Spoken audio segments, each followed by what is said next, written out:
Assalamualaikum warahmatullahi wabarakatuh. Perkenalkan, nama saya Gilang Ramadan dari Universitas Muhammadiyah Gorontalo. Pada kesempatan kali ini saya akan menjelaskan terkait kegiatan belajar 3 terkait dengan wawasan alam terbuka pendidikan luar ruangan dalam mata kuliah aktivitas luar ruangan dan kepetualangan. Selanjutnya, tujuan belajar dan alur pembahasan. Tujuan pembelajaran dalam kegiatan belajar 3 yaitu mahasiswa mampu menjelaskan wawasan alam terbuka dalam kerangka pendidikan luar ruangan yang meliputi pengertian, ragam bentuk, hubungan dengan kurikulum, peran guru, kesadaran lingkungan, dan penerapannya dalam pendidikan jasmani.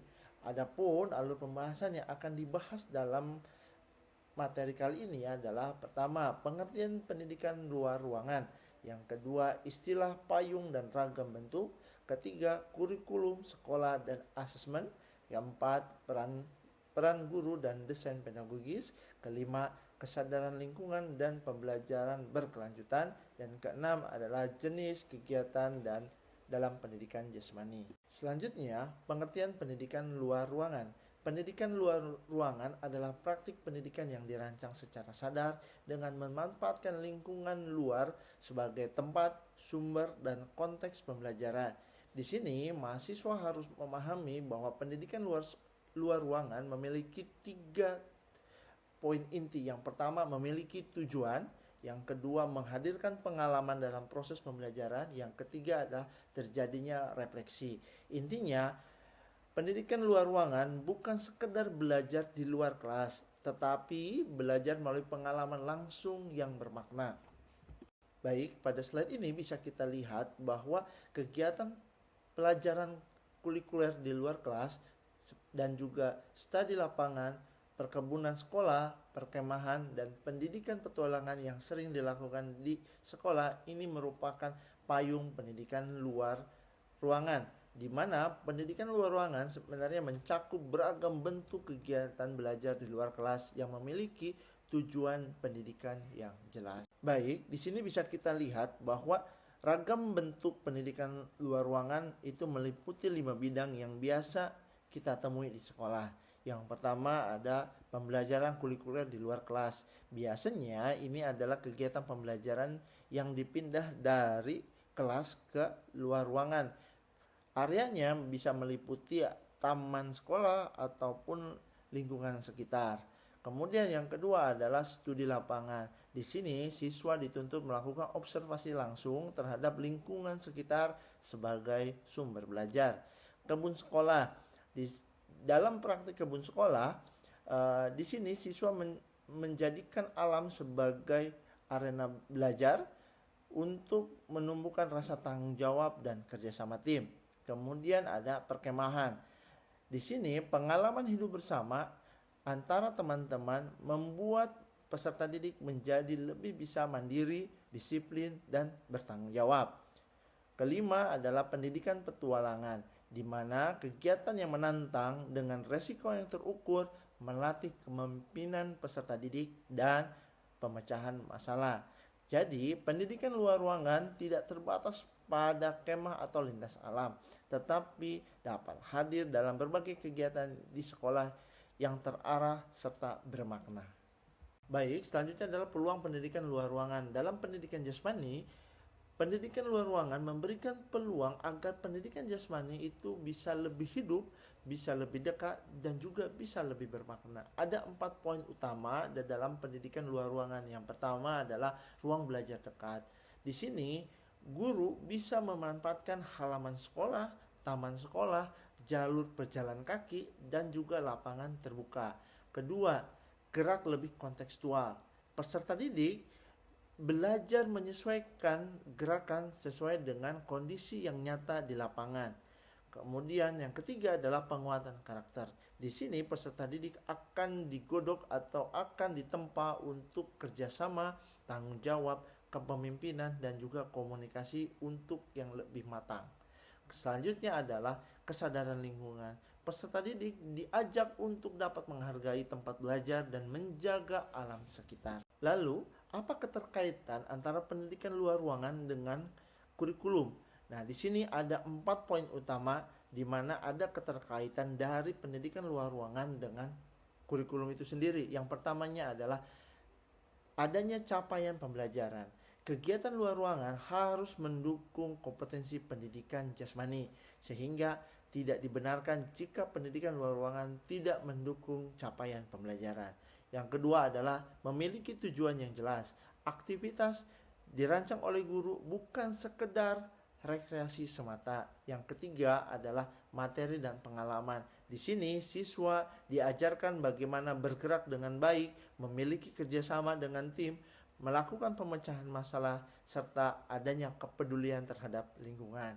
Nah, dari semua kegiatan tersebut tentunya kegiatan luar ruangan harus memiliki bukti belajar yang cukup. Di sini hasil belajar harus diamati dan juga ada keterlibatan antara peserta didik, memiliki refleksi dan juga adanya perubahan perilaku peserta didik itu sendiri. Nah, kemudian pendidikan luar ruangan dinilai kuat ketika berhubungan dengan tujuan kurikulum dan pengalaman belajar yang terstruktur. Kemudian pendidikan luar ruangan dan juga asesmen. Di sini ada 4 poin utama di mana pendidikan luar ruangan dan proses penilaiannya. Yang pertamanya ada keterlibatan peserta didik. Di sini guru harus mampu mengamati seluruh perkembangan siswa dan juga partisipasi siswa. Kemudian ada yang namanya adaptasi gerak. Di sini guru juga bisa melihat bagaimana siswa bisa beradaptasi terhadap lingkungannya, medannya, konstruknya, dan juga cara mereka berjalan dan juga bergerak. Kemudian ada kerjasama. Di sini guru bisa melihat bagaimana interaksi antara siswa dengan siswa lainnya. Apakah terbangun komunikasi yang baik, pengembangan peran yang baik, dan juga memiliki tanggung jawab individu dan terhadap kelompok. Kemudian yang keempat, adanya refleksi. Peserta didik harus mampu diajak untuk melakukan refleksi. Di sini peserta didik memaknai proses pembelajaran, pengalaman belajarnya. Nah, asesmen luar ruangan tidak hanya dinilai hasil akhir, tetapi proses belajar, sikap, keputusan, tanggung jawab peserta didik itu sendiri. Baik, selanjutnya adalah peran guru dalam pendidikan luar ruangan. Di sini ada 4 poin utama. Yang pertama adalah bagaimana guru harus mampu merancang pengalaman terhadap aktivitas luar ruangan. Di sini guru harus menentukan apa sih tujuannya, kemudian di mana tempatnya. Yang ketiga adalah aktivitasnya seperti apa, dan yang keempat adalah alur belajarnya bagaimana. Kemudian peran guru selanjutnya yang lebih penting adalah mampu berinteraksi dengan siswa. Jadi antara guru dengan siswa itu harus mampu berkomunikasi dengan baik, karena di sini guru akan mampu memberikan arahan yang tepat, pernyataan pemantik untuk terjadinya diskusi dan juga ruang eksplorasi. Kemudian guru juga harus mampu mengelompokkan kelompok yang baik. Di sini bukan berarti kelompok yang baik itu adalah memilih berdasarkan keinginan atau kesukaan, tetapi harus sama rata. Tidak ada yang dibeda-bedakan. Sehingga di sini nanti akan tercipta kelompok-kelompok yang mampu menjaga ritme, menjaga komunikasi, berbagi peran, dan juga keterlibatan semua pihak. Kemudian siswa dan juga guru harus mampu menjaga keselamatan. Di sini siswa diajak untuk mengenali resiko, memilih resiko, dan tidak lari dari resiko yang ada, sehingga mereka bisa memutuskan keputusan yang tepat terhadap resiko tersebut. Kemudian terjadinya prosedur dan juga pendampingan. Nah, kemudian lingkungan luar ruangan tidak otomatis menjadi pembelajaran. Guru berperan mengubah pengalaman belajar menjadi bermakna. Masih sama seperti poin sebelumnya atau slide sebelumnya. Di sini desain pedagogis yang sengaja dan bertahap. Nah, ada 5 poin utama terkait dengan desain pedagogis yang sengaja dan bertahap, di mana pertama harus menentukan fokus pembelajarannya. Kemudian yang kedua, memilih tempat yang sesuai. Tempat ini bukan yang ekstrim ataupun yang sulit untuk dilakukan, tetapi bisa dilakukan di lingkungan sekitar dengan meminimalisir resiko yang ada. Kemudian menyiapkan aktivitas secara bertahap. Di sini guru tidak boleh serta-merta memberikan aktivitas dengan tingkatan yang lebih tinggi kemudian sampai pada yang paling rendah, tetapi dimulai dari yang paling rendah sampai pada tingkat kesulitan yang lebih tinggi. Nah, ini yang disebut dengan bertahap. Kemudian membimbing eksplorasi. Guru harus mampu mengarahkan dan juga memberikan pemantik kepada peserta. Kemudian setelah kegiatan selesai, maka guru harus mampu memberikan refleksi. Nah, pengalaman luar ruangan tidak cukup dibiarkan terjadi begitu saja, tetapi guru harus merancangnya agar menjadi pembelajaran yang sangat bermakna. Selanjutnya, pendidikan luar ruangan bukan hanya berkaitan dengan ketahanan fisik atau meningkatnya aktivitas fisik, tetapi pendidikan luar ruangan juga memberikan kesadaran lingkungan kepada peserta didiknya. Di sini siswa diajak untuk mengenal lingkungan sekitar. Jika kita melihat belakangan ini, justru banyak anak-anak malah tidak sadar dengan lingkungannya, tidak mengenal dengan lingkungannya, sehingga dalam pembelajaran luar ruangan peserta didik dipaksa untuk mengenal lingkungan sekitarnya. Kemudian yang kedua adalah menghargai tempat. Nah, di sini peserta didik diajak untuk dapat menghargai tempat, datang dengan keadaan yang bersih, pulang juga dengan keadaan yang bersih, sehingga sampah atau makanan yang dibawa ketika pendidikan luar ruangan, kemudian sampah-sampah tersebut itu harus dibawa kembali atau disimpan di tempat yang sesuai. Kemudian bertindak dan bertanggung jawab. Di sini pendidikan luar ruangan juga menuntut anak-anak atau peserta didik untuk mampu bertindak dan bertanggung jawab. Seperti tadi yang saya sampaikan, jika mereka datang membawa makanan, tentu sampah yang dihasilkan dari makanan tersebut itu harus bisa dibawa kembali. Sehingga ini yang disebut dengan bertindak dan bertanggung jawab. Kemudian ada refleksi ekologis. Di sini guru mengajak siswa untuk menghubungkan pengalaman jasmani dan kepedulian terhadap lingkungan sekitar. Sehingga kesadaran lingkungan tidak muncul secara otomatis, tetapi perlu pengalaman, refleksi, dan tindakan yang nyata. Harapan kami adalah pendidikan luar ruangan bukan hanya terjadi sesekali atau sesuai dengan keinginan atau sesuai dengan capaian pembelajarannya saja, tetapi harapannya adalah pendidikan ruangan itu menjadi pembelajaran berkelanjutan. Jadi ketika selesai dari proses pembelajaran, siswa itu harus mampu memiliki hubungan yang baik dengan alam, sehingga tidak perlu lagi proses pembelajaran, tetapi mereka sudah paham bahwa bagaimana memperlakukan alam, bagaimana bersikap di alam terbuka, dan apa yang harus mereka lakukan. Kemudian ada etika penggunaan ruang. Di sini harapannya adalah siswa mampu memahami etika penggunaan ruang, bagaimana menggunakan ruang secara bijak, bersih, dan juga bertanggung jawab. Kemudian harapan selanjutnya adalah tindakan yang nyata, di mana dari hasil pendidikan luar ruangan yang telah dirancang oleh guru, siswa harus mampu memiliki tindakan yang nyata, bagaimana mereka bertindak, bagaimana mereka bersikap, terutamanya berkaitan dengan alam. Kemudian, ini yang diharapkan selanjutnya adalah berkelanjutan, bahwa kegiatan-kegiatan ini itu bisa berkelanjutan tanpa harus dipacu atau distimulus oleh guru dan juga proses pembelajaran di sekolah. Nah, pembelajaran ini sebenarnya lahir dari pengalaman, refleksi, dan juga aksi nyata terhadap lingkungan.